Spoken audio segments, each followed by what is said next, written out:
opinião dos nossos comentaristas não reflete necessariamente a opinião do Estúdio 48 Podcast. Boa tarde a todos, tudo bem? Eu sou Lucas Lorde, repórter, jornalista, e estamos começando aqui mais um programa Pense Comigo no Estúdio 48 Podcast, neste dia 28 de maio. Cara, como passa rápido o tempo, pessoal. Daqui a pouco é Copa do Mundo, daqui a pouco já é final de ano.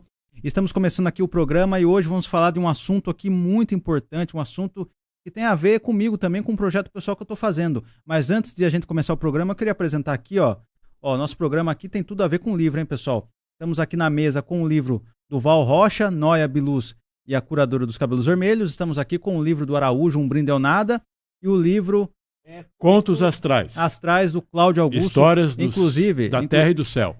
Isso aí, inclusive, o Val Rocha e o Cláudio Augusto já vieram aqui no programa. O Val Rocha, inclusive, mais de uma vez. Então, o do Val Rocha, você pode comprar com ele nas redes sociais dele e na Amazon. Do Cláudio Augusto também você pode adquirir entrando em contato com ele. E Um Brinde ao Nada aqui do Araújo, você pode comprar pedindo para ele pessoalmente no Instagram, ou com ele mesmo. Tem no físico, tá na Livraria Nobel, tá na JF Studio e tá na Amazon também, Amazon e Play Store. Só que na Amazon e na Play Store tá em e-book, pessoal, então online. Então aqui no programa vamos falar de escritas, de livros e leitura. E também lembrar vocês, pessoal, a sentar o dedo aí no like, hein?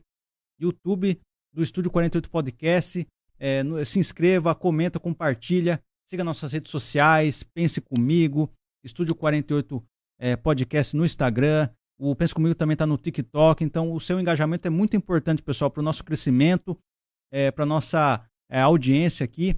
Quero agradecer a todos pela presença. O Pense Comigo, além do programa com convidados, a gente também faz externas, cobertura de eventos, inclusive a última cobertura que a gente fez foi na UFSCar lá, que foi uma palestra do Fernando Haddad. No outro sábado teve o evento também de cutelaria, inclusive, viu, Araújo? Na cutelaria lá a gente intimou o Leandro Moser. Então agora esse churrasco vai sair, eu tenho certeza que vai sair. Viu, Leandro? Pode convidar a gente aí no churrasco, pode ser qualquer dia, qualquer horário, qualquer lugar. Eu estou aqui com ele, meu companheiro aqui de programa, Carlos Araújo. Tudo bem, Araújo? Tudo ótimo. Sempre. Está preparado aí para mais um programa? Claro, sempre preparado. E hoje vamos falar de um assunto que, como eu tinha dito, tem a ver com um projeto pessoal meu, que eu estou escrevendo um livro. Eu estou no projeto de base, assim, sabe? Assim, eu já escrevi o livro, na verdade, e estou refinando ele. Porque escrever um livro é como se fosse construir um prédio. Você primeiro constrói o esqueleto e vai fazendo as bases, né? Vai refinando tudo. Então eu estou no projeto no estágio de revisão crítica do meu livro, que eu vou lançar no que vem. E aqui vamos falar sobre esse processo, né, Araújo, de escrita, de como escrever, de revisão crítica, como se fosse um curso de escrita, um curso de literatura, né, que é muito importante para a pessoa que quer escrever um livro. Às vezes ela tem uma história, às vezes ela tem um projeto, mas não sabe por onde começar, não sabe como escrever o livro, não sabe se escreve em primeira ou terceira pessoa. Então ela não sabe o caminho a seguir, porque tem vários caminhos. A escrita tem infinitos caminhos, muitas maneiras de você escrever um livro, de você pensar a história. Tem muitas pessoas que têm essa dúvida. Então aqui, pessoal, nesse programa aqui, a gente vai falar para vocês, mostrar os caminhos da escrita, e nada melhor do que a pessoa para mostrar o caminho para vocês é aqui o Carlos Araújo, né, Araújo? Você é o cara que manja, aí você é o cara que sabe aí os caminhos da escrita, os caminhos de como a pessoa pode escrever e lançar o seu primeiro livro. Eu trabalho com a palavra desde a infância, com a escrita, que é a junção de palavras para a formação de frases, e a partir das frases construir textos, desde a infância. E eu encaro essa atividade como uma batalha. É uma batalha Sim. diária, que você não termina nunca, ela é permanente, é contínua, e tem a singularidade de você estar sempre aprendendo. Com certeza. De forma que eu continuo aprendendo, embora tenha um acumulado de lições para mim mesmo, e eu acredito que eu compartilhando, posso servir para tirar dúvidas de pessoas que começam nessa batalha. Se aqui o programa tem aquele nome que você deu, curso de escrita criativa, né? É um nome que você falou? Existem, nos últimos anos, surgiram cursos de escrita criativa, porque essa é uma demanda existente desde sempre, né? Uhum. Muita gente gosta de escrever, tem ideias para escrever, mas encontra dificuldades sobre o como, que caminho seguir. Como você falou, existem múltiplos caminhos, Sim. múltiplas possibilidades. Na medida em que isso é bom, porque existem várias opções, isso também é difícil no sentido de desafio, porque você precisa decidir por um desses caminhos. Sim. E essa decisão nunca é fácil. Sim, com certeza. É sempre difícil. Eu me sinto um privilegiado, um sortudo, um cara de sorte, porque é o seguinte, eu estou iniciando o projeto, assim, não iniciando, mas estou no caminho do projeto do meu primeiro livro. E eu tenho muita sorte de ter você como uma pessoa que me aconselha, sabe? Porque no começo, esse livro é uma experiência que eu tive, é inspirado numa experiência que eu tive muito marcante. Eu estava pensando em escrever esse livro na terceira pessoa. Criar um nome fictício e falar, fulano fez isso, fulano fez aquilo. Só que você deu um toque, né? Como foi uma experiência pessoal que aconteceu comigo, a melhor maneira de escrever esse livro é em primeira pessoa. Eu vi isso aconteceu comigo, eu fiz isso. E como é uma experiência que aconteceu comigo, é muito melhor falar isso, né? Porque em terceira pessoa fica muito distante. É como se fosse uma história que não aconteceu comigo, mas é uma história que aconteceu com outro. Como aconteceu comigo, é melhor ser em primeira do que em terceira pessoa. Então tive essa sorte de você ter me dado esse conselho. Toda a sua experiência, sua vasta experiência na escrita, na literatura.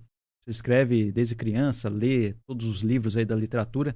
Então tive essa sorte, então eu tô tendo essa visão mais ampla.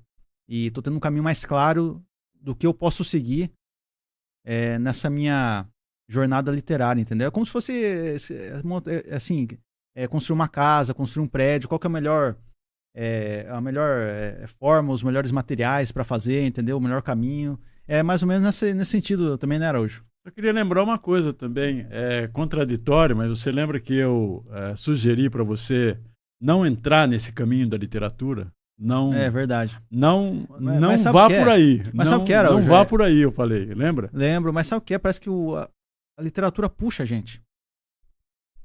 Eu jamais, se você pegar eu assim, tipo, há 10 anos atrás, há 15 anos atrás, eu jamais imaginava, porque assim, apesar de você ser escritor, gostar de literatura, eu não puxei muito esse seu lado, entendeu? Então, assim, eu gosto de ler livros específicos, eu não gosto de ler, assim, toda a literatura. Assim, tem literatura que eu gosto e tem literatura que eu não gosto. Tem livros específicos que eu gosto de ler. Mas eu jamais imaginei que um dia, ou até imaginei também, sabe? Mas eu pensava que não seria, era improvável, assim, um dia eu lançar um livro, sabe?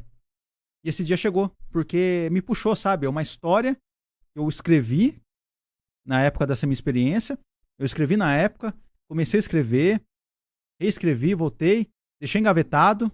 Porque o livro, assim, acontece muito disso, né, Araújo? Você escreve, depois deixa engavetado até chegar a hora certa de publicar. Isso está acontecendo comigo. Eu deixei engavetado vários anos e agora parece ter alguma coisa me puxando para publicar essa história, para mostrar essa história ao mundo.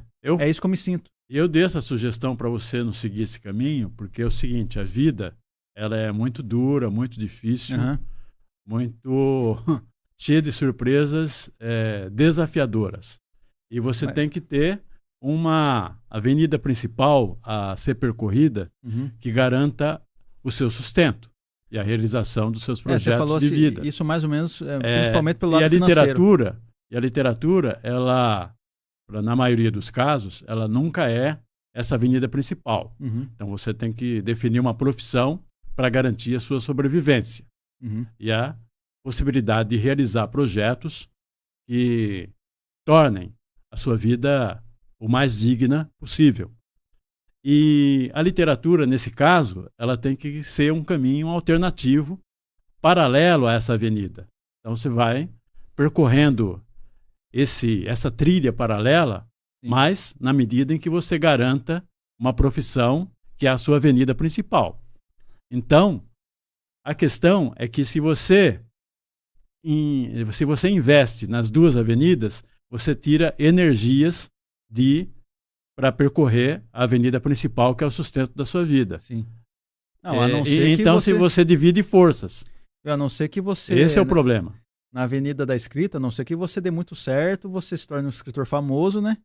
E consiga viver da literatura. O que é raro. Mas isso é muito raro. Quase impossível. Pegar aqui escritor brasileiro. Qual escritor brasileiro vive da literatura? Muito poucos. São raros São os contados exemplos. nos dedos. Sim. Talvez na história da literatura a gente tem casos aí que são exceções. Lembro de Jorge Amado, lembro de Érico Veríssimo. Sim. Mas... Não, eu até lembro assim de escritores famosos. Mas um ou dois apenas. Também. Eu até lembro assim, escritores que ficaram muito famosos, só que eles não ganharam dinheiro com isso, né? Assim, eles ficaram muito famosos, mas não ganharam o dinheiro suficiente, assim, proporcional à fama deles, né? Na época.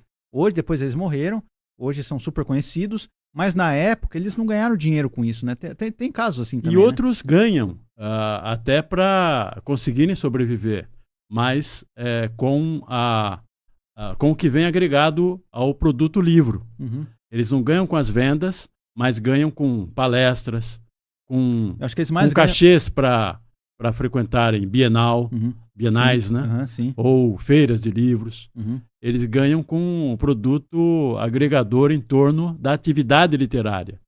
Sim. E muitos, por exemplo, entre esses exemplos, eles aproveitam palestras para venderem seus livros também.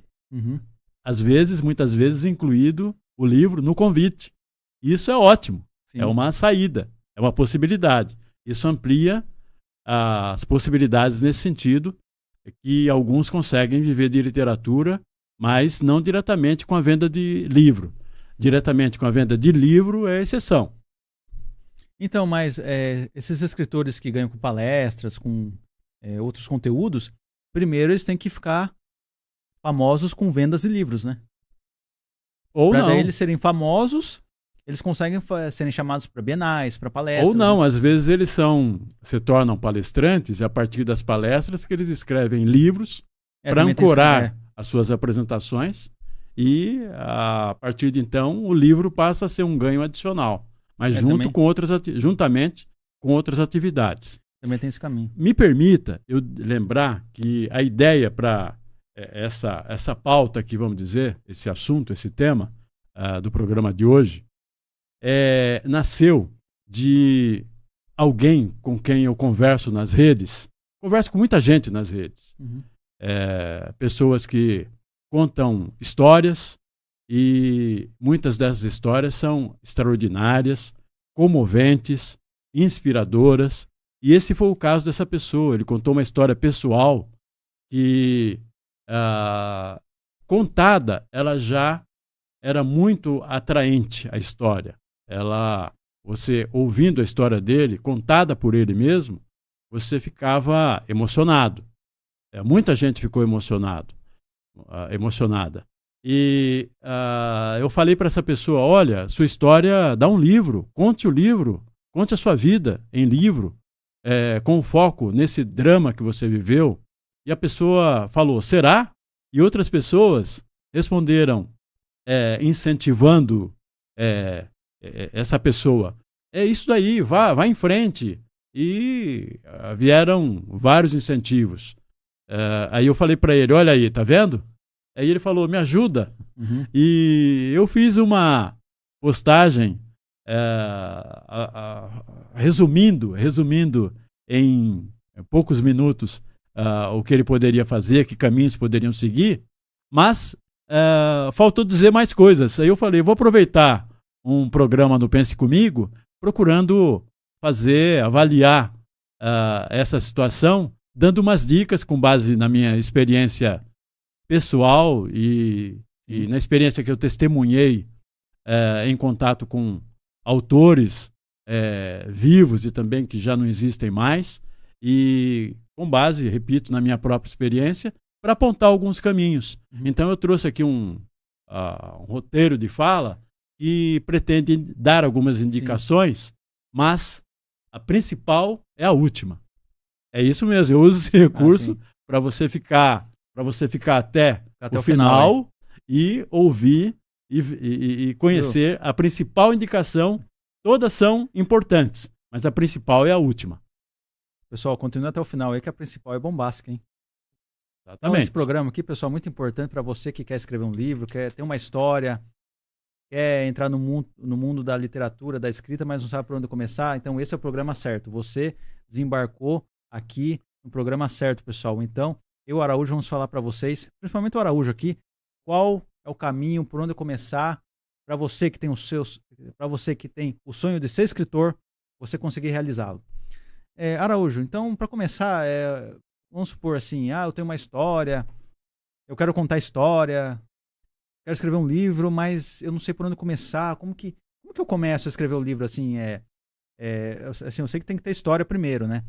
Mas como que eu coloco no papel? Como que é o jeito que eu escrevo? Como que começa aí? Fala aí. Começo por dizer que todos nós temos história.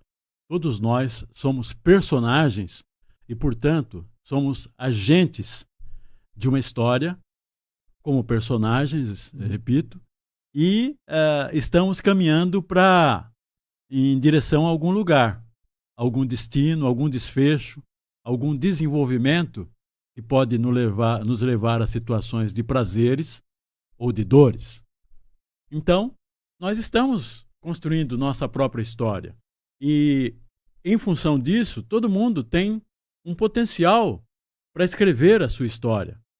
Agora, esse potencial varia de acordo com a sua capacidade, com fatores como a capacidade de traduzir o que você vive, o que você sente, o que você também testemunha em relação a si mesmo, em relação ao mundo que o cerca, a sua capacidade de traduzir isso, no caso da escrita, em texto.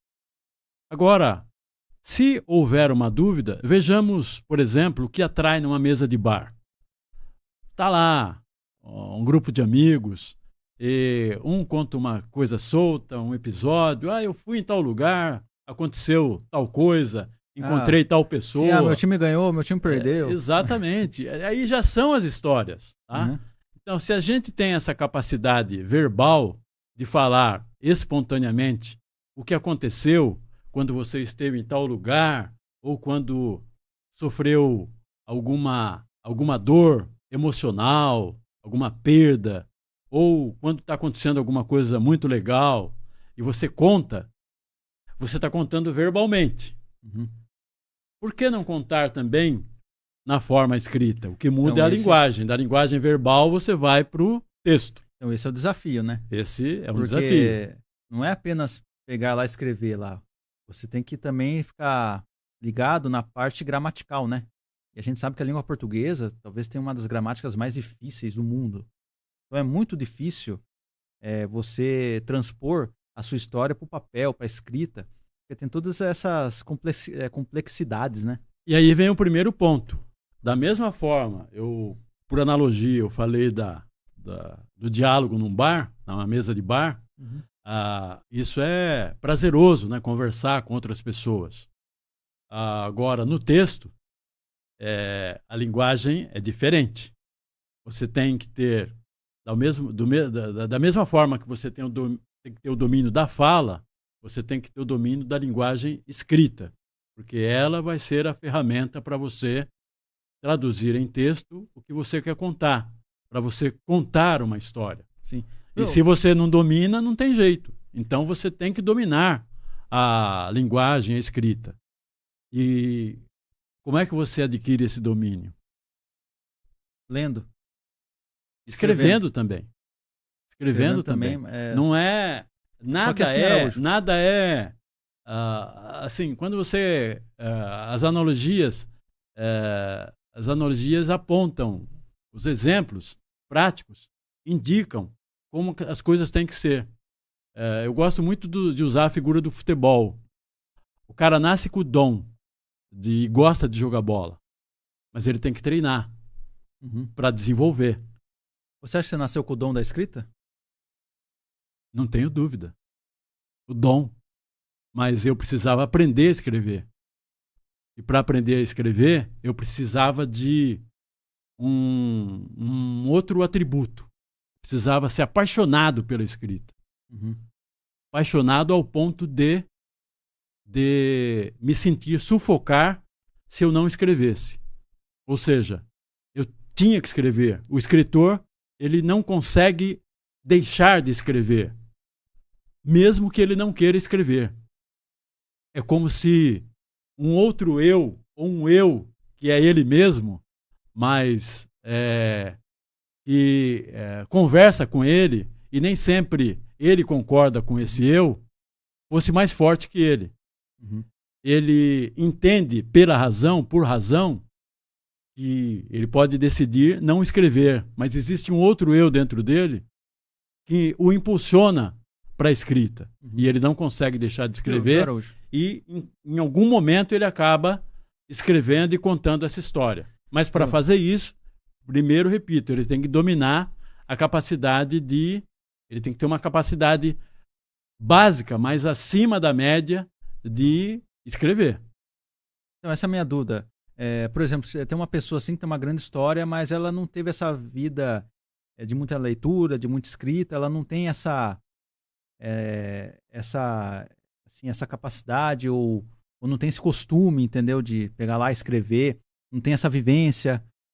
Você acha que uma pessoa dessa vai conseguir escrever um livro, ou ela é obrigatória ter esse treinamento, essa vivência na escrita, essa capacidade de escrever, ou isso não é obrigatório, uma pessoa que não tem essa vivência consegue escrever? Porque eu penso assim, ó, se uma pessoa dessa, ela começa a escrever o livro lá, começa a fazer escrever a história dela. Eu acho que, assim, no meu caso, o que eu acho que, primeiramente, ela não deve se preocupar com título, com capítulos, com, sabe, outras partes do livro. Eu acho que primeiro ela pode escrever o texto, né? Fazer toda a história dela. Escrever a história dela, depois ela se preocupa com essas partes, entendeu? Então eu acho que a pessoa ela não precisa necessariamente se preocupar com o todo do livro, assim, com título, com capítulos. Eu acho que é importante ela escrever primeiro a história, depois se preocupa com isso. E ela precisa ser obrigatoriamente ter essa vivência com livros para escrever uma história? Se precisa ter? Experiência. Assim, precisa ter experiência com a literatura, assim, com a escrita para escrever um livro, ou não necessariamente? Ela pode escrever um livro. Pega uma pessoa que nunca escreveu e nunca leu um livro. Ela consegue escrever um livro? Ela vai começar a aprender. Ela vai começar a aprender escrevendo. Da mesma forma que ela conta verbalmente, falando uma história, ela vai começar a contar a história escrevendo. Se é uma pessoa alfabetizada, com certeza ela vai saber escrever. E vai aprendendo a aprimorar essa escrita. E de que forma ela vai aprimorando? Escrevendo, não existe outro caminho. Vamos voltar à analogia. Mas o cara gosta de jogar futebol, sabe escrever, sabe jogar futebol, mas para ele jogar bem, para ele ir para a várzea, por exemplo, e depois para o profissional, mais ainda, ele vai ter que aprimorar o que ele sabe fazer. Porque ele vai encontrar pessoas muito melhores que ele, que sabem mais, e ele vai ter que entrar no nível de competição, de categoria, que permita a ele ser competitivo ao ponto de jogar com os outros. Claro que eu estou dando um exemplo de jogo coletivo, e a literatura é solitária. Parece contradição, mas aí eu estou falando do indivíduo, do jogador. Assim como estou falando do indivíduo, o cara que escreve solitariamente. Sim. E é o seguinte, Araújo, por exemplo, tem pessoas que quando vai escrever assim, tipo, tá andando na rua, por exemplo. Daí tu já tem uma ideia. E já vai, pega o caderninho, ou a folha e começa a escrever. Registra essa ideia. Já registra, entendeu? Exatamente. Registra a ideia. Registra. Isso é um método de um escritor para escrever. Entre muitos métodos, né? Um dos métodos. A pessoa já vai lá. Inclusive, você tem esse método também, né? Tenho. Tipo, já vai, pensa uma história, ou pensa um título, já vai tem que escrever, porque senão pode esquecer, né? Às vezes nasce um parágrafo inteiro na cabeça. Então, você já pega, já começa a escrever lá. É como se fosse baixar, como se fosse possessão, assim. Baixou alguma coisa, já tem que escrever.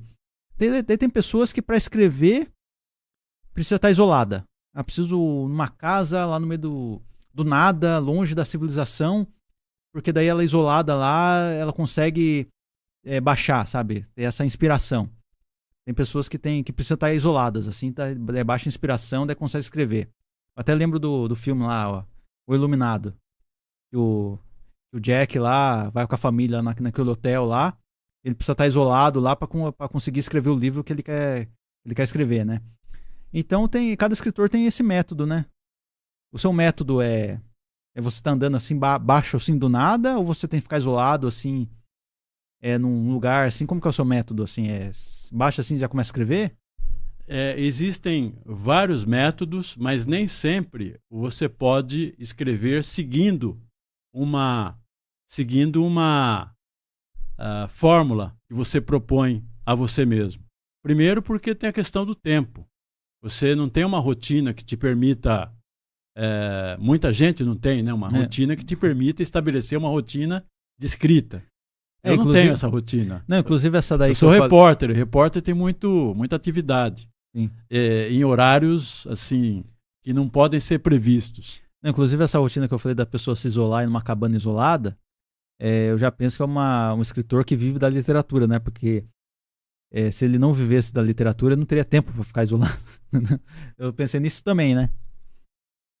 Existe também aquela situação em que você consegue escrever no caos. Uhum. Eu falei que eu sou repórter e você consegue escrever. Eu aprendi isso no tempo em que as redações eram fervilhantes, tinha muita gente, muito agitadas. Você tinha que escrever, chegar da rua, escrever o seu texto no meio desse movimento. Então você aprende a se isolar mesmo no meio do caos. E você se concentra e acaba escrevendo. Isso é uma questão de prática também. Tem gente que não consegue. Uhum. Já para ler, por exemplo, eu não consigo. Eu tenho que inclusive me isolar. Eu quando eu fui escrever esse meu livro, eu escrevi no meio do caos. Porque eu estava vendo a experiência e quando eu chegava em casa, depois de ter vivido a experiência, eu comecei a escrever. Então foi no meio da experiência que eu escrevi o livro, não foi depois. Eu quero acrescentar também que para a escrita, quando você tem essa preocupação, você vai tomar decisões. Você mesmo mencionou uma decisão que é importante, desafiadora. Eu vou escrever um livro em primeira pessoa ou em segunda pessoa. Eu vou escrever em primeira. Eu acordei tal. Ou ele, ou você nomeia, né? João da Silva acordou tal. Em terceira pessoa. Você vai definir qual pessoa, em primeira ou em terceira pessoa. Se você definir em primeira, o livro vai ter um tom. A história vai ter um tom. Uhum. Se você definir em terceira pessoa, vai ter outro tom totalmente diferente que pode mudar totalmente o livro. Uhum. Como decidir isso? É difícil. Não é fácil, não. Outra decisão difícil também é se você vai colocar nome fictício ou não. Você que tem que criar o nome de uma cidade, criar o nome dos personagens. Então isso você é vai um situar desafio a sua também. história no cenário real que nem eu tô ou no cenário imaginário, né? Então, que nem com o meu livro, eu vou criar nomes e cidades fictícias, né? Então tá bem difícil esse processo, porque eu não sei qual nome eu vou criar. Eu não sei nem sei qual vai ser o meu nome fictício. Você tem que definir alguns cenários simples nesse sentido para tomar simples objetivos. Uhum. Claro que depois você vai, com o passar do tempo, atingindo uma complexidade técnica, literária, que eu chamo de carpintaria literária maior, que te permite tomar decisões mais complexas e muitas vezes inovadoras para você mesmo. Às vezes você se surpreende com sua própria atitude. Mas, no geral, na média, você tem que, eu sugiro, decisões tomadas de forma simples e objetivas.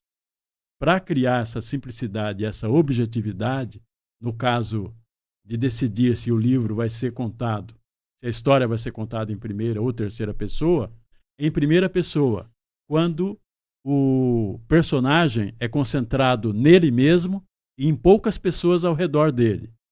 Nele mesmo e em poucas pessoas ao redor dele, ou que a história vai contar um drama muito intenso em torno de um único, que é o narrador, um único personagem, ou, no máximo, poucos personagens ao redor dele. Dessa forma, principalmente com esse segundo item, de um drama muito intenso em torno do personagem, é em primeira pessoa. Recomendável é a primeira pessoa. Foi o caso da sua proposta da minha história. literária. Uhum. Exatamente. Sim. É Eu também achei uma situação muito intensa que você viveu e precisava contar essa história. A melhor saída foi em primeira pessoa. Eu também acho que quando com os leitores... certeza, e você concordou com isso. Sim, eu concordei. Eu acho que quando os leitores forem ler, eu acho que eles vão sentir algo assim mais íntimo, né? Vão sentir um peso maior quando eu falar eu fiz isso, eu fiz aquilo, do que a pessoa, fulano fez aquilo, fulano fez isso. Então eu acho que vai pesar, ser um livro de maior peso por causa da primeira pessoa. O tom da história vai ter duplo sentido. Ele vai ser confessional e testemunhal. Você vai podendo, em sintonia aí com a escolha do eu, para dar sentido, vai ter um tom de confissão. Você está contando, confessando o que sentiu, o que viveu, e testemunhal. Você também está, ao mesmo tempo, testemunhando o que viu. Então, vai ser... E o efeito é sempre muito bom. O efeito tende a ser bom. Claro, aí depende da forma como você vai escrever. Mas o sentido, o objetivo com isso tende a ser muito bom. Sim. E é em terceira pessoa, só para completar essas duas opções. E também tem o segunda pessoa, né? Também tem segunda pessoa, uma opção mais complexa, mas Depois você dá um exemplo aí de segunda pessoa. Segunda pessoa. A terceira pessoa, como que é quando que é o recomendável? Tu. É o tu, ou você, né? Ou você. Você pode fazer um narrador conversando com outra pessoa também, sugerindo que essa pessoa está fazendo alguma coisa, mas você se dirigindo a ela, em segunda pessoa. Por exemplo, o seu livro aqui, Um Brinde ao Nada, é em terceira pessoa. Um Brinde ao Nada? Em terceira e primeira. Também em primeira também. São dois capítulos em primeira pessoa e os demais capítulos são dois capítulos em terceira pessoa e os demais capítulos são em primeira pessoa, cada um com uma visão pessoal, confessional e testemunhal, como eu acabei de descrever, sobre os acontecimentos. Sim. O Noia aqui, Biluz, a curadora, é em terceira pessoa. Em terceira pessoa. E o Contos Astrais é em terceira ou primeira pessoa, Araújo? Ele é diferente, é um livro diferente que eu convido você a ler. Diferente, entra em outra categoria. Entendi. Exatamente, em outra categoria. Pessoal, a gente recomenda muito esses 3 livros aqui, Noia, Biluz, a curadora dos cabelos vermelhos, Um Brinde ao Nada e Contos Astrais. Recomendamos muito, pessoal. E como que é a segunda pessoa, Araújo? Dá um exemplo aí. Inclusive, terceira pessoa, você tem um livro também em terceira pessoa, que é O Ódio Solto no Pasto, que a segunda edição vai ser lançada esse ano. Um exemplo famoso de livro construído em segunda pessoa é o livro Aura. Aura. É de um mexicano. De um mexicano que eu não lembro o nome normalmente. Faz favor, dá uma... Eu vou pesquisar Aura. aqui. Eu não lembro o nome dele, do autor.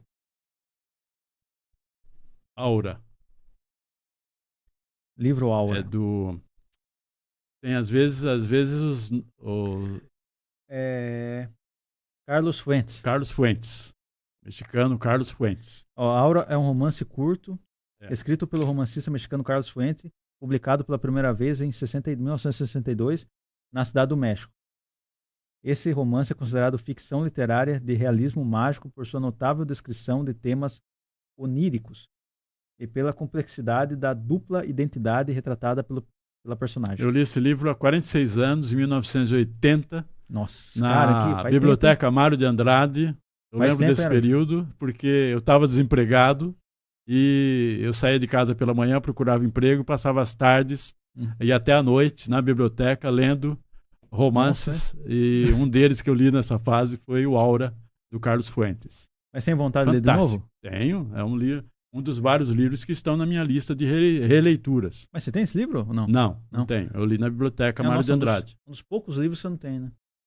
Eu tenho muitos ou não tenho? Eu vejo seus livros lá, eu acho que mais de 2, 3 mil livros você tem lá. Parece, a impressão que eu tenho é que você tem todos os livros. A impressão que eu tenho é que não falta nenhum lá, mas falta bastante falta bastante ainda. A literatura ela tem uma particularidade impressionante. Ela é muito vasta e é ótimo que seja assim. Sim. Você vai viver várias vidas e não vai conseguir ler todos os livros que você gostaria ou teria ou se obrigaria a ler. Uhum. E o tempo está correndo aqui, Araújo. E, pessoal, aqui é o seguinte, como é muito complexo, a gente não vai, lógico, falar de tudo aqui. Teremos outros episódios aqui também de escrita criativa. Só que eu vou entrar num assunto aqui muito polêmico, muito perigoso, Araújo. Você queria deixar mais alguma... Queria falar o seguinte, coisa, hein? Sim, que nessa linha das sugestões, é importante que você, assim como fazendo uma analogia de novo com o futebol, aquele garoto ou menina também, o futebol hoje também está muito disseminado, o futebol feminino está avançando bastante, né? Que gosta de jogar futebol, procura escolas de futebol, né? A escrita também, você procura escolas, uma delas são as oficinas criativas. Você pode até não se tornar um escritor ao sair de uma oficina criativa, mas muitos escritores saíram de oficinas criativas, e ótimos escritores. Eu não vou citar, eu posso citar alguns nomes, mas não vou citá-los porque certamente eu vou fazer injustiça com outros. Viu, Araújo? Não, pode continuar. E também na escrita, para aprender a escrever, você tem que estar atento também a professores. E os professores são os grandes autores, principalmente. E entre esses grandes autores, eles escrevem livros também sobre a escrita como carpintaria literária, sobre como o escrever. Lembro aqui de um livro famoso de um autor que o pessoal adora, que é o Stephen King. Ele tem um livro também que se tornou best-seller sobre a escrita. Também é um livro então, que deve ser lido. Ele conta como escrever?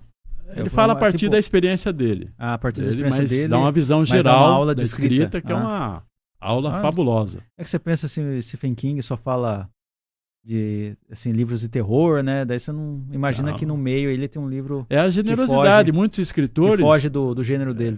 Muitos escritores têm essa generosidade de contar suas experiências, porque elas são também inspiração para outros escritores, principalmente entre os que estão começando. Isso é bom também para motivar, né, Araújo? Para criar novos escritores. Outro livro foi escrito pelo Luiz Antônio de Assis Brasil, um manual de criação literária.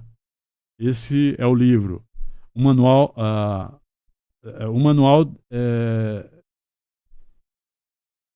Luiz Antônio de Assis Brasil, um manual de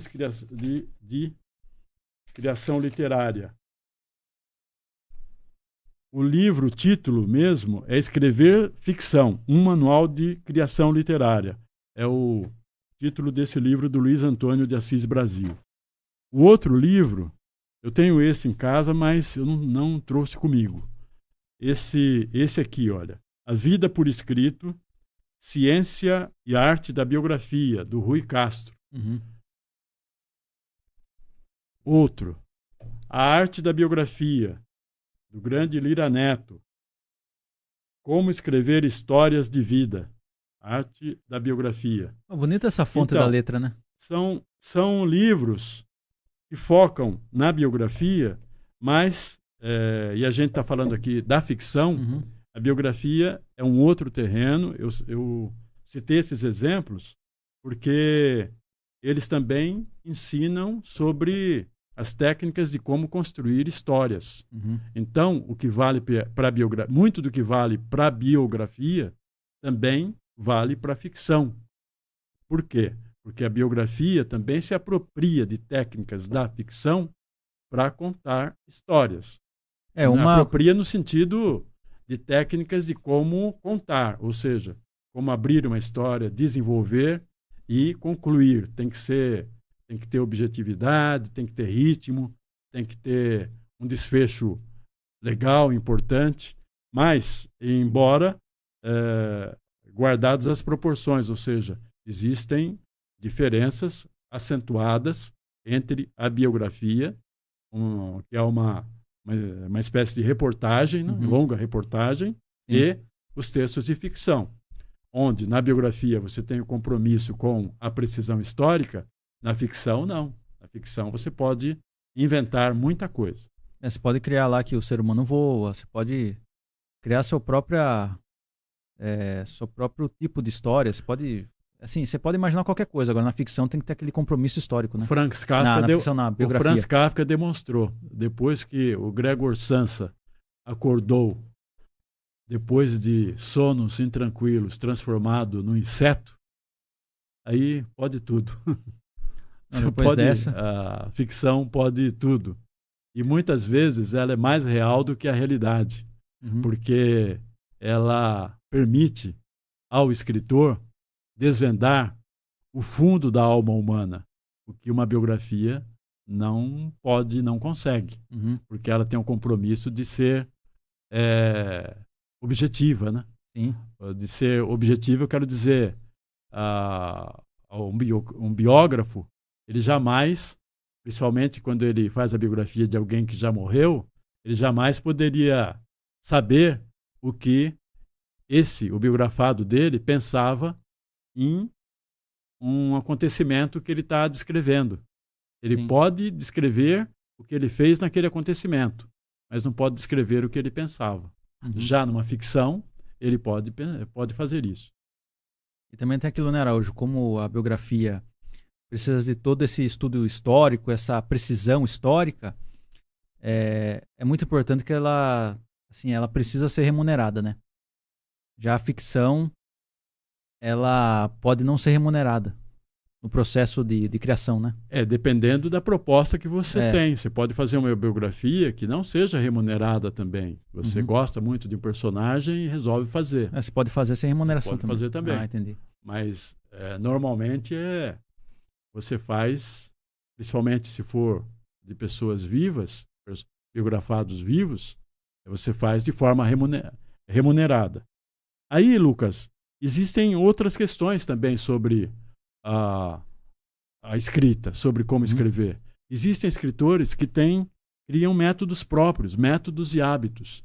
Existem escritores que escrevem só pela manhã, por exemplo, voltando a falar no momento de escrever. Sim.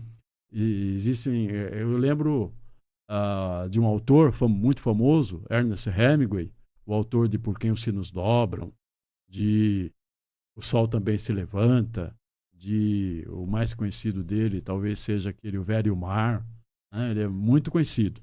Mas nesse caso, Araújo, ele criou uma receita para ele mesmo, assim, do que fazer e do que não fazer na literatura. Então, mas nesse caso aí, na escrita. Tem um jeito certo de escrever, ou você pode criar o seu próprio jeito de escrever, mas ele vai ser certo ou não?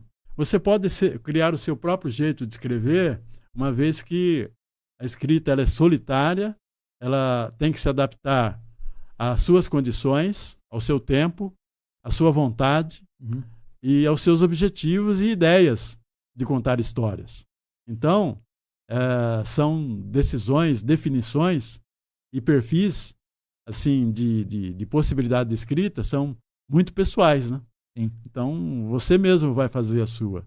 A do Hemingway é muito comentada porque ele falava publicamente em cartas que ele enviava aos editores. Ele, por exemplo, vou citar uns exemplos.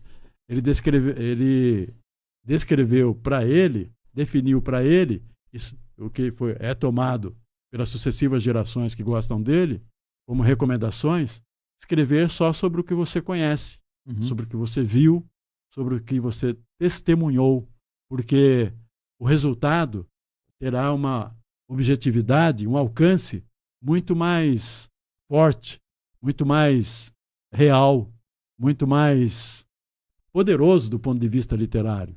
Uhum. Então, e ele sugeria, por exemplo, que você cortasse todos os adjetivos. Sim. Uma ação, uma situação que é forte, por exemplo, ela é forte em si, dispensando os adjetivos. Ele achava isso. Ah, entendi. Tá? A inspiração, quanto à inspiração, por exemplo, ele sugeria que você não terminasse um texto hoje sem saber como vai continuar esse texto amanhã.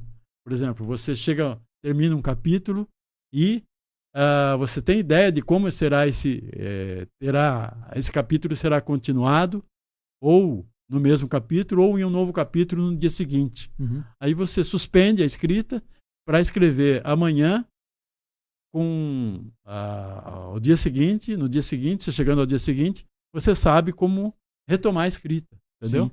Então eram dicas que ele dava, fáceis, e que geralmente são admitidas como corretas. Sim.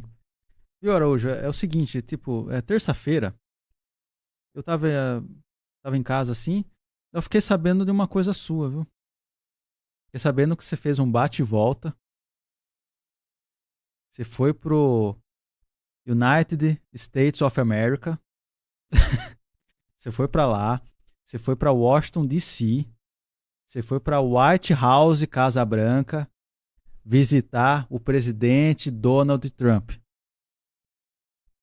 Fui sim. Você foi sim. E eu tenho uma foto que pode provar isso. A turma tá achando que é mentira, mas é verdade, viu, pessoal? A gente tem as provas aqui, a gente tem a foto. O Guzmão vai colocar na TV. Aqui, ó. Aqui, ó. Olha eu ao lado do Trump. Você foi visitar o Trump, Araújo? Que isso? Donald Trump, a foto mas prova fala pra isso. nós. O problema, só tem um problema. Viu? A foto a Casa Branca foi feita por IA. Segundo problema, tudo que é feito por IA pode ser falsificado. Viu? Só que é o seguinte... Inclusive a verdade, principalmente a verdade. E terceiro problema, muita gente acredita. Só que é o seguinte, a Casa Branca lá, como que é? Tem muita segurança lá, os caras do serviço secreto, como que é a Casa Branca lá? E qual foi o tema dessa reunião com o Trump aí? Foi Você ofereceu um brinde ao nada? Literatura, cinema e filosofia. Literatura, cinema e filosofia. E o que o Trump falou? Ele gostou? Mas foi Não uma reunião lembro. rápida, né? De 15, 20 minutos, né? Rapidinho. Ó, pessoal, é verdade, viu? Ó, o Guzmão tá mostrando na TV aí, ó. Nossa, mas é impressionante, né? Parece que é verdade. Então, Parece que é verdade. Olha só, mano. Claro e, tipo, que você, sua cabeça encaixou certinho no corpo. Olha, tipo... olha. E eu não gosto de terno. Não, eu pedi pro chat GPT fazer. Engraçado que daí eu coloquei minha foto, o chat GPT modificou minha cara. E depois eu me surpreendi, sabe por quê? Na hora que eu decidi fazer isso aí, eu falei, o que será que a turma vai pensar, né? Mas, você postou no Instagram. Você foi no sentido de... A turma gostou, hein? Aí eu me surpreendi, porque gerou muita repercussão, gerou comentários, uma pessoa falou, sai daí, um colega, um amigo. Perigoso, né? perigoso. Falou, sai daí. Então eu falei, já saí então, e já voltei, acredite se quiser. Você voltou vivo? Sim, claro. Aí sim. Rapidinho. É claro que todo mundo entende que isso aí é uma ironia, uma crítica. Mas você foi na terça, você voltou na quarta, né? Rapidinho, isso é ironia, isso é crítica, isso é protesto então, também. Isso aí é uma trend, pessoal, que tá todo mundo fazendo, né? É foto lá do Trump. Exatamente. Uma pessoa que é difícil, não é exemplo para nada. Então eu tô do lado de uma pessoa que não é exemplo para nada, que do ponto de vista histórico... Você passou essa foto para mim, essa foto... Causa um mal terrível à humanidade, muitos males. Essa foto você passou para mim, daí eu pedi pro chat GPT, ó, faça a montagem, né? Olha, encaixou certinho. Daí quando eu tirei minha foto e pedi para ela fazer a montagem, eu não sei o que acontece, que o chat GPT, ele pega a sua foto e distorce a sua foto. Tipo, eu não mandei distorcer minha foto. Ele pega, muda da minha foto, coloca outro nariz, coloca outro jeito, sabe? Eu não pedi isso, só falei, usa a mesma foto e muda. Por isso que o chat GPT, por isso que a IA, ela não é 100% confiável. Você aliás, para mim, sabe quanto é confiável a IA para mim? Zero. Porque com o uso da IA, tudo pode ser falsificado. Nós vivemos hoje em tempos de IA e de pós pós-modernidade, pós-verdade, nós vivemos hoje a época da distopia, Assim, a quente, aham. em tempo real. Tudo acabou, nada é nada, tudo é tudo e nada é nada, e a verdade acabou. A IA veio para estabelecer essa relação entre os poderes, entre os seres humanos, essa relação na humanidade, no planeta. Tá até perigoso porque estão usando IA para escrever livro também, né? Eu penso assim, cara, como que você vai usar IA para escrever um livro? Tipo, eu penso pior disso. Eu penso isso pior não é disso, escritor, sabia? cara. Eu penso pior. Eu penso não tenho assim, dúvida de que o uso da IA para escrever livro é uma fraude. É uma fraude. IA é como... Me desculpem quem está usando. Sim. É uma fraude. É o seguinte, e outra coisa, você tem como identificar um texto escrito por IA. Eu já identifiquei, já encontrei. Então dá para identificar. Uma vez eu porque encontrei você uma não pessoa, vê personalidade ali. Não, eu encontrei um texto de uma pessoa, eu sei que ela não escreve habitualmente, ela escreveu um texto e estava muito bem escrito. Eu fiquei desconfiado. Entendeu? Desconfiado, estava muito bem. Não vou citar o nome da pessoa, claro. Mas estava muito bem escrito. Então, e aí eu perguntei para a pessoa, ela confirmou que escreveu. Então, na IA mesmo. Então, uma vez eu vi um texto assim, a pessoa não é acostumada a escrever, né? Daí escreveu um texto assim, cara, assim, tão bem escrito. Eu falei, nossa, escreve mais que o escritor. Eu achei estranho, né? Mas assim, dá pra você perceber. Nenhuma IA vai escrever melhor que um escritor. Primeiro, porque o texto da IA é fraude, é falsidade. Ninguém escreveu. Então, não é uma escrita humana. Não, mas dá pra perceber que é um robô. E segundo, qualquer ser humano, ele pode escrever um texto muito melhor do que o da IA. Eu acho que as pessoas, quando descobrirem, ou quando cair a ficha de que um ser humano sempre escreveu e pode escrever muito melhor do que a IA, acho que a IA vai deixar de ser usada para essa finalidade. Inclusive, você vê na Amazon, assim, nessas plataformas digitais, você vê livros assim que são lançados, a pessoa lança vários livros no dia. Então você já imagina que tem alguma coisa errada aí, né? Eu me espantei quando eu vi alguém oferecendo oportunidade de alguém escrever livros em 10 minutos, 20 minutos, 30 minutos. Como assim? Eu fiquei espantado, chocado. Isso não existe. E descrente de tudo. Se existe a IA, nada existe. Se existe a falsificação, a verdade não existe. Então, se existe a IA, nada é confiável. Se existe a IA, o ser humano deixa de existir. Eu conheço pessoas assim que, quando vai fazer qualquer coisa, ou quando tem qualquer dúvida, já vai na IA. Tipo, eu faço isso, o que você acha aí disso? Então a IA fica como se fosse um amigo da pessoa. Você está perguntando, fosse um psicólogo. Você está perguntando para a máquina o que ela acha do ser humano. Então. É incompatível. Daí você pergunta assim, isso é bom ou ruim? Coisas que você tomava decisão, assim, perguntando para alguém de confiança, os pais ou para um amigo, você está perguntando agora para a IA. Por exemplo, a IA pode indicar com base em interesses de mercado. E daí você deixa os seus dados aqui. Mas os interesses nem sempre são os de mercado. Os interesses tem que ser, acima de tudo, humanos. E ela pode estar, você levando em conta tudo, em tudo que ela se baseia, em bases de dados, em interesses de mercado e de poder. Aí, os interesses de mercado e de poder acabam balizando os interesses humanos, pessoais, emocionais. Isso vai dar um choque em qualquer momento. Acredito que já dá colisão. Isso vai entrar em rota de colisão e é uma coisa que está dada a não dar certo. Sim.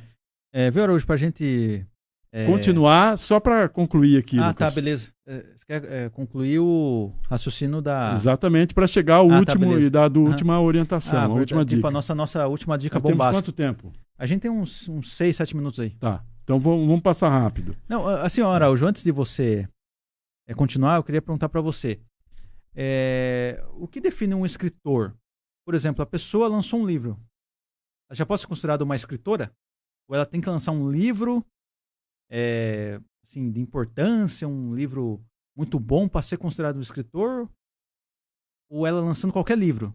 mesmo que seja um livrinho pequeno, um livro de histórias infantis, ela já pode ser considerada escritora ou escritor? Se foi escrito por ela mesma e não por IA, pode sim. Sim, beleza. É um escritor, é uma escritora. Sim. Olha, então você... uma outra, voltando ao início da nossa conversa, uma outra pessoa fundamental para identificar a sua vocação de escritor, isso já acontece na escola, no ensino fundamental 1 e 2 e no ensino médio. É a figura do professor de língua portuguesa. Ele sempre tem essa capacitação de identificar, essa capacidade de identificar no aluno a vocação dele e a habilidade que ele tem com as palavras e as frases. Escrever e mostrar aos familiares e aos amigos. As reações que você encontra nos familiares e nos amigos também são fundamentais para você ter a primeira visão crítica do que você escreve. As pessoas gostaram ou não e vão dizer por quê. E vão ser sinceras. A outra é escrever e jogar fora. Se eu jogo muito fora o que eu escrevo, o que eu devo fazer? Continue escrevendo. A outra, escrever e reescrever até a exaustão. O grande Graciliano Ramos fazia também o uso de uma analogia para falar dessa necessidade. Ele lembrava de mulheres lavadeiras que, na beira do rio, lavam roupas, torcem, depois lavam de novo, enxaguam de novo, lavam de novo. Assim, ele recomendava que fosse feito com a escrita. Então, volte ao texto, escreva um texto e volte ao texto quantas vezes necessárias, quantas vezes você achar necessário para deixar esse texto bem legal, bem afinado, bem afiado. Escrever e enviar a um concurso literário. Faça isso sempre quanto puder.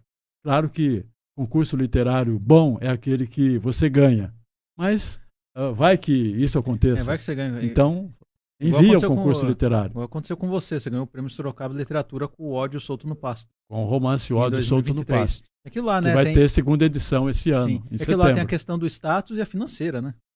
Imagina você ganhar um prêmio. Quando um prêmio paga... Eu sei que é difícil. Pago em dinheiro também é legal. Mas vamos supor, eu sei que é difícil, mas um prêmio São Paulo, um prêmio Oceanos, além do status, o livro ganha o prêmio Oceanos, você vai ficar famoso, né? Você ganha o quê? O prêmio Oceanos é o quê? 200 mil reais?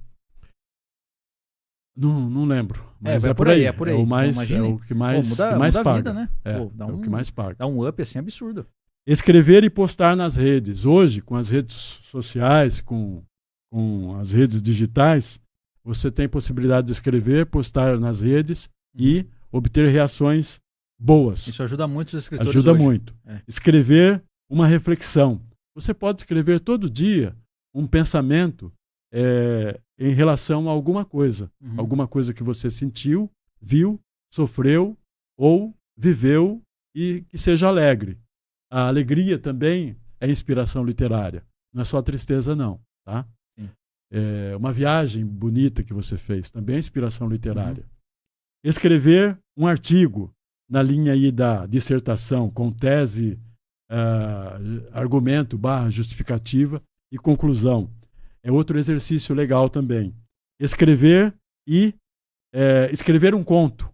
Tá? Você pode escrever um conto, aquela história curta que tem começo, meio e fim, que seja muito rápida. Existe, inclusive, um conto de uma frase só, né? Do Augusto Monterroso, o hondurenho. Quando acordou, o monstro ainda estava lá. Olha, é uma frase só. E tem começo, meio e fim. Escrever, você pode escrever uma carta, uma crônica. E depois você acaba escrevendo um romance. As sugestões para encontrar aquele caminho do como escrever. Não se aventurar em nada que seja complexo, muito complexo. Que você viu, leu em algum livro, mas para você chegar àquela complexidade, você depende de anos de treino de escrita. Eu costumo citar como exemplo o mestre Machado de Assis, para escrever o Memórias Póstumas de Brás Cubas, que foi uma inovação para a época e para hoje também, e para sempre. É sempre uma inovação literária, ou Memórias Póstumas. Para chegar a esse grande romance, ele escreveu vários anteriores. Ou seja, você vai escrevendo, é como percorrer uma viagem, vai avançando, até chegar a um destino legal. Sim. Eu Tá? posso usar eu como exemplo. Essa minha história que eu estou escrevendo, eu terminei de escrever ela quando eu tinha 18 anos. Só que se eu escrevesse naquela época e já lançasse naquela época, talvez não teria um resultado tão bom como agora, entendeu? Eu tenho mais vivência, eu tenho mais uma noção, assim, sabe, das coisas. Minha escrita está mais apurada, entendeu? Então, esse tempo, acho que é bom esperar um tempo, assim. Às vezes eu vejo jovens escritores com 15, 16 anos já lançando um livro, entendeu? Daí fica num dilema, né? Pô, será que se ele lançasse esse mesmo livro com 30 anos, com 40 anos, ou com 25, seria um resultado muito melhor? É lógico que a pessoa está com 15, 16 anos, quer lançar um livro, pô, aproveitar o momento, né? Mas será que esse livro não ficaria melhor se ela tivesse uma experiência melhor, tivesse mais anos assim de leitura, de escrita? E essa história que ela lançou com 16, 17, 18 anos, ainda jovem, poderia ser uma história muito melhor do que se ela lançasse com 30, 40 anos. Posso te contar uma historinha? Sim. Um grande escritor russo chamado Ivan Bunin, prêmio Nobel de Literatura na década de 30. Ele, jovem escritor, no começo do século XX, ele se dirigiu a um escritor célebre na época chamado Máximo Gorki, o autor de Os Burgueses e outras peças e outros romances, contos. Um escritor fabuloso, Máximo Gorki. Ele entregou alguns escritos para saber o que o Gorki achava do que ele escrevia. Ele, Ivan Bunin, jovem escritor. Sim. O Gorki falou para ele: vá viver a vida. Você entendeu? A vida é o laboratório da escrita. Sua vivência com dores, alegrias e tristezas é o laboratório da sua escrita. Vá viver a vida. O Ivan Bunin obedeceu. Ele seguiu esse conselho. Ele foi viver a vida. Escreveu bons romances e ganhou o Prêmio Nobel de Literatura na década de 30. História, hein? Eu sei que você... e o mentor dele não ganhou o Nobel, que é o Máximo Gorki. E nem precisava do Nobel. O Gorki é um escritor fabuloso. É dos gigantes da literatura russa. Esse Nobel que um dia foi importante, né? Um dia, hoje não é mais. Hoje perdeu um pouco de... como mercado sempre será importante, como mercado. Agora, como Nobel no campo não quer mais ganhar, né? No campo ideológico, ele é controverso. Ele é sempre importante também porque ele é um prêmio milionário, né? Ele vale muito. E sugestões para você que quer escrever, então, e que quer decidir como escrever e usar que estilo de escrita, que caminho a seguir. Todo mundo escreve carta. Pense numa carta. Pense em contar a sua história na forma de uma carta. Imagine um destinatário.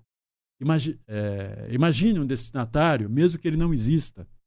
Imagine, ou que ele exista, e conte a sua história como se você estivesse contando para essa pessoa. Outra sugestão: faça uma forma de diário. Comece a sua história como um diário, que foi a sugestão que eu dei para você sobre, comecei com um diário. Sobre a experiência que você viveu e que inspirou esse foi até romance. Melhor, porque se eu esperasse toda a experiência numa forma passar, de diário. Se eu esperasse toda a experiência passar, escrevesse tudo, eu não ia lembrar dos detalhes. É por isso que cada dia eu fui escrevendo. Eu também já usei diário para escrever um romance que eu vou publicar em 2028, que está pronto. Diálogo. Faça em forma de diálogo. Imagine um dia, desdobre você mesmo em duas pessoas e converse com a outra pessoa que você imaginou.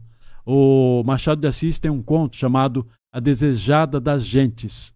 É em diálogo, só diálogo. Escreva também fluxo de pensamento.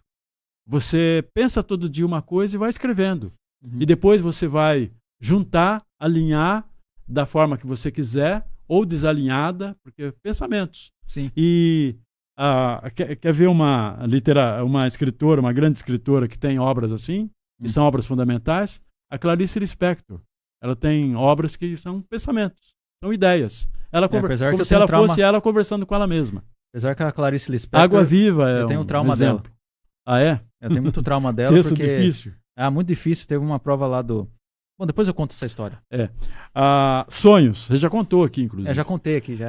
Sonhos. Escreva, acorde. Você sonhou? Escreva o sonho que você teve. Quem usava e tinha muita influência nos sonhos eram 2 gigantes da literatura. Franz Kafka. A Metamorfose parece um sonho. O grande livro dele. O Processo, outro grande livro dele, parece um sonho. O Castelo, eu considero o melhor livro dele, é difícil definir o melhor num gigante como Franz Kafka, é também parece um sonho. E o Jorge Luiz Borges, os contos dele, muitos contos são semelhantes a sonhos. Então escreva seus sonhos, escreva logo que você acaba de sonhar, logo que você acaba de acordar ou sonhar mesmo durante o dia, porque sonho você esquece muito facilmente, né? Ao menos esquece os detalhes. E agora que vamos terminando, agora agora é a dica principal. A dica principal, pessoal. Fique ligado aí, agora é o grande momento. É a sugestão principal, que é a leitura de autores fundamentais da arte dessa carpintaria literária, da arte de contar histórias. É a leitura de autores e obras fundamentais. Sem a leitura, a escrita não acontece, ou acontece de uma forma apagada. Por quê? A leitura te leva ao conhecimento de técnicas já percorridas que podem te levar às soluções que são aquelas que a gente falou no início. Escreva em primeira ou em terceira pessoa, escreva em segunda pessoa. Começo uma história pelo fim, pelo meio ou pelo começo tradicional. A história pode ser iniciada pelo fim. Um autor observou, Um Brinde ao Nada começa pelo fim.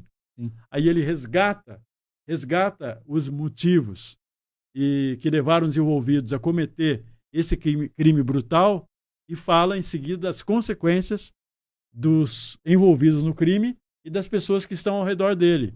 Um Brinde ao Nada. E sem a leitura, nada acontece.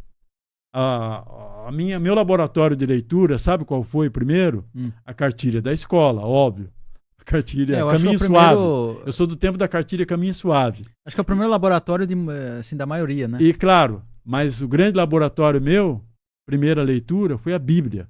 A Bíblia, eu li a Bíblia... Você nunca lê a Bíblia assim, de forma seguida, né? Você lembra aleatoriamente, mas eu li a Bíblia incansavelmente, dos 7 aos 12 anos. Caramba! Paralela a outras leituras, que eram leituras de gibis, de livros de faroeste, e tudo só que cai é o na minha seguinte, mão. Araújo, só que é o seguinte, o que eu acho, você só conseguiu, você conseguiu ler a Bíblia e gostou da Bíblia porque você nasceu com o dom. E porque eu gostava de histórias. E a porque Bíblia tem grandes histórias. Porque a Bíblia é um livro difícil de ler. Tem grandes histórias. Sim, tem grandes histórias, mas é uma letra pequenininha, é uma forma difícil. Tem até poemas. Não, para uma criança os entender. Salmos são grandes poemas. Eu lembro quando eu fiz a primeira comunhão, catequese, eu não lembro, acho que eu tinha uns 11, 12, 13 anos, eu li a Bíblia, assim, umas partes, cara, eu achava muito difícil, porque a forma de contar, a estrutura, sabe? Agora, imagine para uma criança, imagine você com 7, 8 anos lendo. Então você gostou muito porque você nasceu com o dom, você nasceu para isso, entendeu? Então, eu decidi ser escritor aos 8 anos, eu contei isso para minha mãe, a minha mãe falou para mim, que é isso, meu filho, escritor é profissão de vagabundo. Ela falou isso no sentido protetor, né? Ou seja, você vai viver do quê sendo escritor? Sim. Isso que ele quis dizer. Isso no sentido de proteção, foi uma forma carinhosa e protetora que naquela época me alertar, né? Naquela época não era viável se sustentar através da escrita e hoje também. Meu pai era pedreiro, minha mãe era empregada doméstica, então eles faziam trabalhos concretos, que geravam renda para para a sobrevivência da família. De que forma que eu ia viver e me sustentar escrevendo? Então ela ficou preocupada. E décadas se passaram e hoje a escrita continua sendo uma forma muito improvável de você se sustentar. Né? Então, aí eu fiz o seguinte, eu virei repórter, tive outras atividades. Tive outras atividades antes de ser repórter. E aos 26 anos eu me transformei num repórter e sou até hoje. E essa é a história. Essas são as sugestões que eu gostaria de deixar aqui, que eu espero tenham servido de luz, né? Pelo menos de sinais, de indicações para as pessoas que querem escrever, se envolver com a literatura, seja como escritores, seja como leitores. Porque o leitor também é um escritor, na medida em que ele recria a história. Ele também é um criador literário, o leitor e a leitora. Então, meu primeiro laboratório foi muito errado. Foi aquilo lá para odiar ser escritor. Odiar seguir esse caminho, porque eu com 8 ou 9 anos, eu recebi nas minhas mãos o livro Nada de Novo no Front, do Éric Maria Remarque. Uma criança entender aquele livro é muito difícil. Foi então, eu que entreguei esse livro para você. É culpa sua. Se eu não comecei a ser escritor bem antes, é culpa sua, porque eu com 8 anos, em vez de você me entregar um gibi, a Turma da Mônica, ou sei lá, uma história em quadrinhos, algum livro fácil de ler, você já me deu o Éric Maria Remarque, entendeu? Porque então eu li aquilo lá, eu já achei, nossa... escritor, porque ser escritor, então a literatura é um caminho árduo, difícil. Então é por isso que você já me colocou no solitário. Então é por isso que já lançou na minha mão esse livro tão difícil, né? Pra mim já ler o livro, já não entender nada, pra não gostar e pra mim não ser escritor. Então essa foi sua estratégia. Então, a literatura não é fácil. Mas só que anos depois... Mas é inevitável para quem gosta de escrever. Só que décadas depois eu tô aí no caminho de lançar um livro, né? Vai entender. Isso é bom. Sim. Isso é bom. Escrever também é uma felicidade. Ter um livro publicado também é uma felicidade. A literatura também é um campo de felicidade. Agora, vamos encerrar aqui o programa? Vamos. Pessoal, muito obrigado a todos que estiveram aqui conosco, que aprenderam os caminhos da escrita. Convidar vocês a seguirem as redes sociais do Estúdio 48, do Pense Comigo. Sigam minhas redes sociais. Meu Instagram é Lucas Lorde, Lucas com 2 S, Lorde, D no final. Sigam meu canal no TikTok, O Sofredor, que eu falo de Corinthians e futebol. Sigam o Araújo aqui também no Instagram dele, é escritor _ Carlos Araújo. Ele também está no TikTok, no YouTube. Então ajude a gente a engajar, pessoal. Nossas e qual redes é o meu sociais. Canal no YouTube? É Escritor Araújo. @escritor Araújo. Eu tenho um canal no YouTube também, é O Sofredor. O Sofredor. Por que O Sofredor? Não, acho que é O Sofredor SCCP, Esporte Clube Corinthians. Isso é uma coisa que eu não lembro agora. Porque é do Corinthians. Por causa do Corinthians, porque eu sofro muito. Por isso que é O Sofredor. Eu torço pro Corinthians. Então, pessoal, eu queria agradecer a todos pela audiência. Muito obrigado. Mas torcer pro Corinthians também é uma felicidade, não é? Quando o Corinthians ganha. Tem a sua felicidade também, né? É sofrido, mas vale a pena. A literatura é assim. Literatura e futebol, tudo a ver. Sim. Literatura é tão legal quanto futebol. Não? Sim. Você bate uma bola ali com a escrita. Viu? Mas vale a pena, viu? Sofrido, mas vale a pena. Então, pessoal, obrigado a todos pela presença. Aqui em mais um episódio do Pense Comigo. Nesta quinta-feira e até o próximo programa, que semana que vem vai ser terça-feira, viu, pessoal?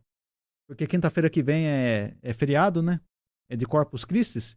Então, na próxima terça-feira, terá mais um episódio do Pense Comigo. Pessoal, obrigado e brinde ao nada. Um brinde ao nada. Obrigado, pessoal. Acesse esses livros aqui, ó. Um Brinde ao Nada, Noia, Biluz, Contos Astrais. Recomendo a leitura de todos. Muito obrigado a todos pela presença e até o próximo episódio. Valeu!